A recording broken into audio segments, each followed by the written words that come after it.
할렐루야. 오늘 이 오바댜의 말씀을 함께 나누겠습니다.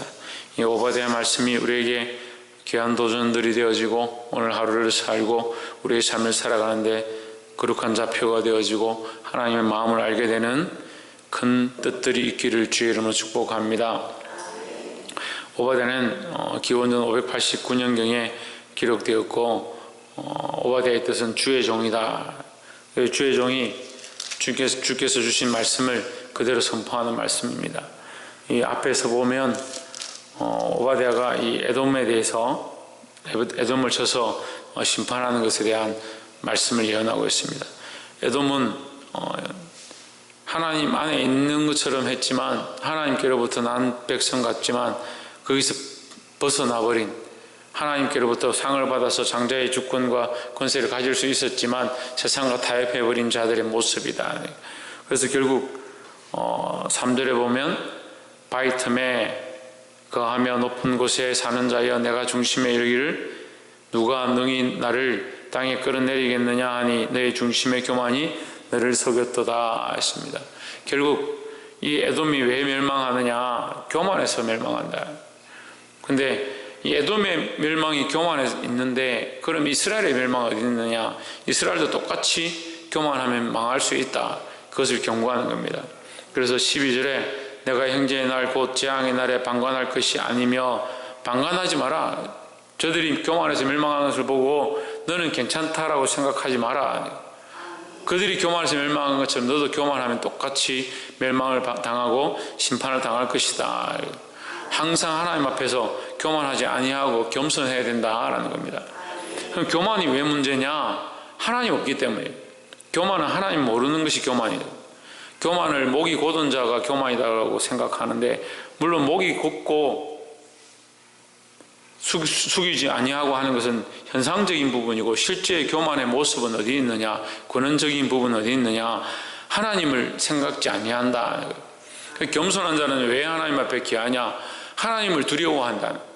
그러니까 겸손한 자는 하나님의 뜻을 쫓아가고 하나님 말씀에 순종하고 자기의 뜻을 끊고 내 연약한 감정과 가치관과 내 생각들을 하나님의 뜻에 맞추고자 하는 것이 겸손이고, 그 하나님의 뜻을 알고 하나님 말씀을 다 안다 하더라도 알면 뭐하냐, 보면 뭐하냐, 그 듣지 아니하고 자기 생각대로 하는 것이 교만이라는 거죠. 그러니까 교만한 자가 왜 하나님 없다 하느냐? 하나님 없는 신앙인 거죠. 믿음 있다 하면서 예수 믿는다 하면서 교회 다닌다 하면서 말씀을 좀 안다 하면서, 특별히 어떤 사람이 교만하냐? 말씀 아는 사람이 교만해요. 이단들이 왜 이단이 되느냐? 말씀을 많이 안다. 말씀을 많이 하니까 누구를 모르냐? 하나님 모르는 겁니다. 말씀은 많이 하는데, 성경은 많이 하는데, 이단인 사람들, 사이비들 만나서 얘기해보면 성경의 구절구절들을 다 꿰고 모르는 게 없습니다. 근데 누구를 모르냐? 살아계신 하나님을 인격적으로 모르는 겁니다. 그래서 스스로 교만해지는 거예요. 내가 다 알고 있다. 우리가 다 안다. 우리가 다 아니까 이렇게 하면 된다. 그래서 누구에게 엎드리지 않습니까? 하나님께 엎드리고 하나님께 구하는 것이 없어져 버린다는 거예요. 교만의 모양이 목이 곧은 게 교만이고, 뜻을 굽히지 않는 것이 교만인데 어디에 굽히지 않느냐? 하나님 말씀 앞에 안 굽힌다는 거예요. 그래서 이스라엘에게도 경고합니다. 이 12절에 방금 읽었던 것처럼 내가 형제의 날 곧 그 재앙의 날에 방관할 것이 아니며, 이 에돔이 망하고 더 많이 망하는 것을 볼 때에 너는 그냥 보고만 있지 말고 너도 정신을 차려라. 유다 자손의 패망하는 날에 기뻐할 것이 아니며 그 고난의 날에 내가 입을 크게 벌릴 것이 아니라, 자만하고 큰 소리치고 배부르게 하지 말고 이 나라들이 망하는 것을 보고 너희는 정신을 차려라 하는 겁니다. 항상 하나님 앞에 겸손하시기를 주의 이름으로 축복합니다. 겸손하다는 것은 하나님을 앞세우고 하나님 말씀을 순종한다라는 거죠. 17절에 오직 시온산에서 피할 자가 있으리니 그 산이 거룩할 것이요 야곱 족속은 자기 기업을 누릴 것이며 하십니다.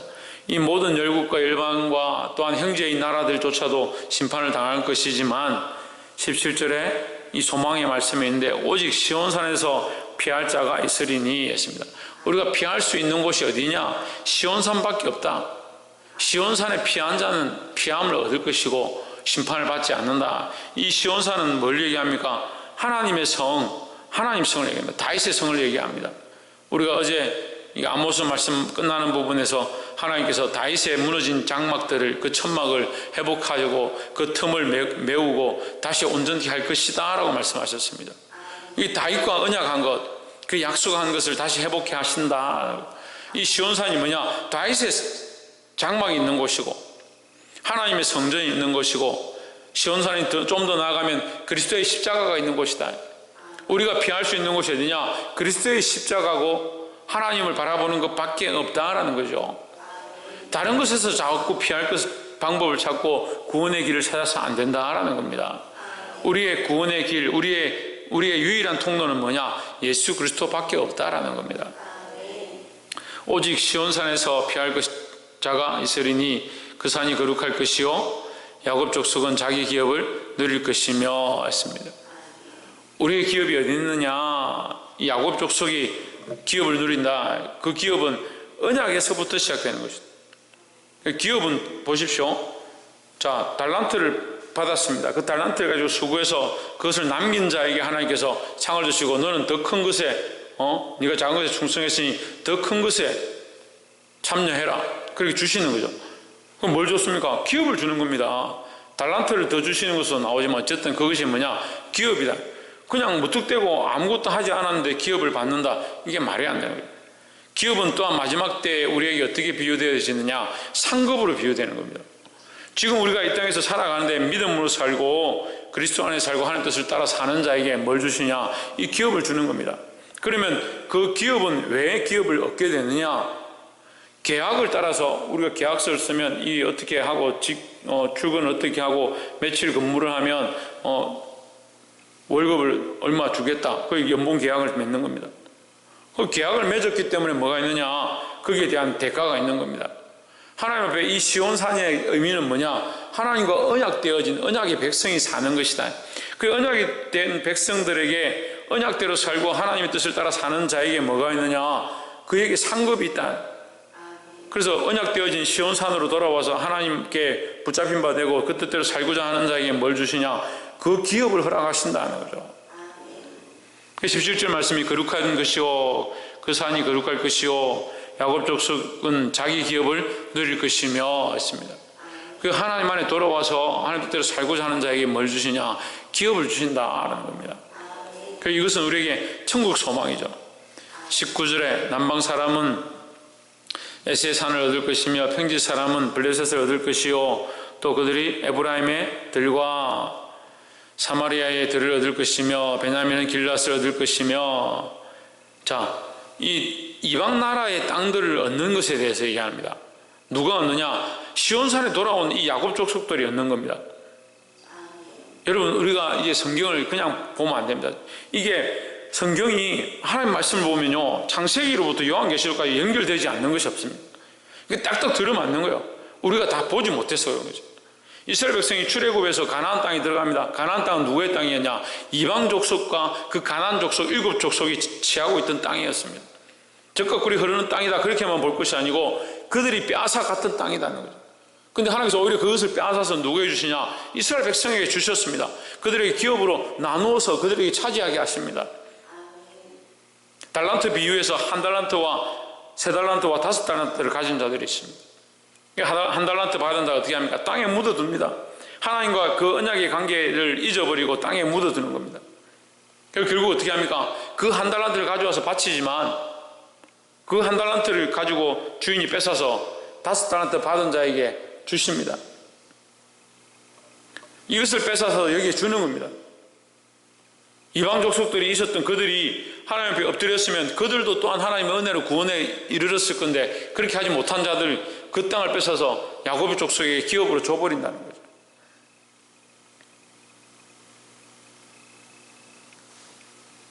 하나님 앞에 믿음의 삶, 하나님 원하시는 뜻대로 살지 않으면 결국 그 삶을 빼앗겨서 더 믿음으로 살아간 자, 순교한 자, 주의 복음을 위해 산 자들에게 기업으로 주실 것을 말씀하셨습니다. 우리는 천국을 침노한다 합니다. 침노. 천국을 침노해서 그것을 빼앗는다. 이게 천국을 빼앗는다는 의미도 되지만 그 세상의 사람들이 그 천국에 들어가서 받아야 될 그 기업들, 그 결국 믿지 않아서 하나님 나라에 들어가지 못하는 자들이 받을 그 땅을 우리가 오히려 빼앗는다. 이렇게 볼 수 있는 거죠. 그렇게 보면 조금 우리가 이게 계산적인 것 같지만 하나님 나라를 우리가 정말 침노해서 더 풍성이 없고 더 많은 것들을 누리게 되고 더 나아가서 뭐요? 하늘의 별과 같이 빛나게 될 그 약속과 소망을 바라보는 겁니다. 20절에 사로잡혔던 이스라엘의 뭇 자손은 가나안 사람에게 속한 땅을 사르밧까지 얻을 것이며 했습니다. 자, 여기 지금 가나안 땅에 속했던 그 땅을 얻는다. 이스라엘 백성들이. 이것이 이스라엘 백성이 애굽에서 나와서 가나안 땅에 들어가게 되었던 그 모양을 다시 회상시키는 겁니다. 하나님 약속하셨던 그 땅, 침노함을 가지고 갈렙과 같이 이 산지를 내게 주시옵소서 하고 믿음으로 싸우는 자들에게 그 땅을 주시겠다는 거죠. 그러니까 우리가 지금 하나님 나라를 침노하는 마음으로 믿음으로 싸워서 하나님 주실 기업들을 얻어야 된다는 겁니다. 그게 얼마나 되는지 어떠한 모양인지 우리가 다 알 수 없습니다. 그러니까 주시는 것은 하나님의 뜻이고 하나님께 권세가 있는 것이고 우리는 그것을 생각하지 말고 지금 믿음으로 사는 것이 중요하다는 거죠. 마지막 21절에 보면 구원자들이 시온산에서 올라와서 에세산을 심판하리니 나라가 여호와께 속하리라 했습니다. 구원자들이 어디서 올라오냐? 시온산에서 올라온다. 시온산에 이스라엘 백성들이 하나님과 언약한 그곳에서 이 구원자들이 올라온다. 그곳으로 구원자들이 올라온다. 우리는 믿음을 가지고 하나님과의 그 언약을 기억해서 구원의 자리에 참여하는 자가 되어야 되는 거예요. 이 구원의 자리에 참여하는 자가 뭘 하느냐? 이 21절의 말씀이 좀 중요한데요. 에세산을 심판한다. 그 에세산은 야곱과 에서는 이 형제지간입니다. 그러니까 에서도 구원의 자리에 임할 수 있었고 시온의 산을 취할 수 있었고 그도 언약의 백성이 될 수 있었습니다. 그런데 결국 뭐합니까? 자기의 먹고 마시는 것 때문에 먹는 것 때문에 팥죽 한 그릇에 하나님이 주신 이 장자의 명분 그것이 하나님께로부터 왔음에 대한 생각을 잊어버리는 겁니다. 우리가 하나님의 자녀 되어진 것 구원의 백성이 되어진 것 예수 그리스도를 믿고 구원의 반열에 이르게 된 것 이것은요 쉬운 문제가 아니에요. 우습게 볼 게 아니에요. 우리가 구원을 받았음에 대한 감격함이 늘 있어야 되고요. 그것을 감사하고 이것을 누리고 싸우고 믿음으로 지켜야 될 것들이 있다라는 거죠. 그러니까 믿음의 선조들이 왜 끝까지 믿음으로 싸워서 이겼느냐? 왜 순교 자리까지 들어갔느냐? 카타콤에서 콜로세움에서 사자의 밥들이 되어지고 불에 타고 그 카타콤 안에서 나오지 못해서 햇빛을 보지 못해서 운동병이 걸리면서까지 왜 믿음을 지켰느냐? 이걸 생각해 봐야 되는 거예요. 이것이 이 땅의 것이 아니라 하나님 나라에서 받게 될 그 거룩한 영광이 이 땅의 어떠한 것들도 비교할 수 없으니까 이 땅의 모든 영광과 존귀를 다 빼앗겨 버린다 하더라도 그 사람들 앞에서 벌거벗김과 불탐과 사자의 밥이 되는 그런 비참함을 겪는다 하더라도 이 하나님 나라의 상급과 좋게 비교할 수 없으니까 이것을 바꾸어 버렸다는 거예요. 이것 감히 내가 세상에 바꾸지 않았다는 거예요. 그냥 믿음으로 살아서 승리했다는 겁니다. 근데 에서는 어떻게 했습니까? 팥죽 한 그릇에 장자의 명분을 팔아버리는 거예요. 너무 쉽게 여기고 장자의 그 자리를 또한 쉽게 여기고 이방 여인들을 취해서 부모의 마음을 근심케 하는 거예요. 결국 하나님의 마음을 근심케 하는 거죠. 사랑하는 성도 여러분, 이 에세의 모양은요 지금 오늘날 세대의 그리스도인들이 세상과 타협해버려서 하나님의 마음을 근심케 하고 하나님의 백성 되어진 그 명분을 우습게 여기는 것 그리스도인이라는 그 사실을 우습게 여기는 모습을 또한 책망하고 있습니다. 우리가 구원자가 되어 하나님 나라의 백성이 되어서 심판날에 심판대 앞에 서지 아니하고 오히려 그리스도와 함께 심판의 자리에서는 그런 축복을 보게 되기를 주의 이름으로 축복합니다. 여러분 생각해 보십시오. 우리가 재판을 한다 합시다. 재판을 하는데 피고석에 서가지고 우리 죄를 물을 것, 그 삶에 대한 책망을 하는 것, 그 원인에 대한 것을 증명하고 회고하는 것 얼마나 마음이 아프겠습니까? 두렵겠습니까? 근데 오히려 재판석에 함께 동참해서 그것을 책망하게 된다면 우리에게 그런 근심 걱정이 없습니다. 그리스도인들이 이 하나님 나라의 소망이 어떻느냐? 믿음으로 살면요, 믿음으로 살고 하나님 뜻대로 살고 주의 말씀대로 살고 그 언약 한 대로 붙잡고 살면 오히려 그들의 것을 빼앗아서 우리에게 주실 그 기업들을 바라보게 되는 것이고, 더 나아가서 뭡니까? 그리스도와 함께 심판에 참여하는 자. 그 말씀에 우리에게 그렇게 가르칩니다. 그리스도와 함께 마지막 때에 심판에 참여하는 자가 되어라는 거예요. 그리스도께서 심판의 권세를 가지고 이 땅을 심판하러 오실 때 우리가 그 심판에 함께 참여한 자, 그 심판을 당하는 자가 아니라 심판에 함께 참여한 자가 되어야 하는 겁니다. 사랑하는 성도 여러분, 오늘 오바댜 말씀을 통해서 우리에게 귀한 은혜의 말씀을 허락하십니다. 오직 시온산에만 피할 자가 있다. 그 하나님께만, 그 그리스도의 십자가에만 참된 구원이 있다는 것이고, 구원을 받은 자는 에서에게서 빼앗는다. 그 이방 나라에 들어가서 빼앗는다. 우리가 빼앗는 게 아니라 하나님께서 빼앗아서 우리에게 주시겠다는 거죠. 우리에게 하나님 영원한 하나님 나라의 그 소망을 더 풍성히 허락하시고 그 기업들 우리에게 축복으로 주시겠다는 것이고, 또한 마지막으로 구원의 때에 하나님께서 우리를 심판의 자리에 함께 동참하게 하신다는 거예요.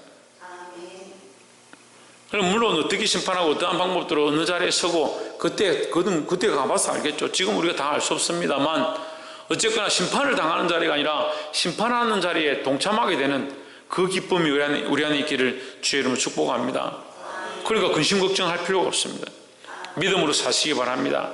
그래서 이 땅에 여러 가지 어렵고 힘든 고난과 환난들을 두려워하지 말고 믿음으로 싸워서 승리하고 이 소망을 바라보는 저와 여러분 되시기를, 또한 에스처럼 어리석어서 팥죽 한 그릇에 장자의 명분을 판 것처럼 믿음의 결단들을 하지 아니하고 세상과 타협해버리는 그런 어리석은 일들을 하지 않도록 늘 깨어 있으시기를 주의 이름으로 축복합니다. 기도하겠습니다.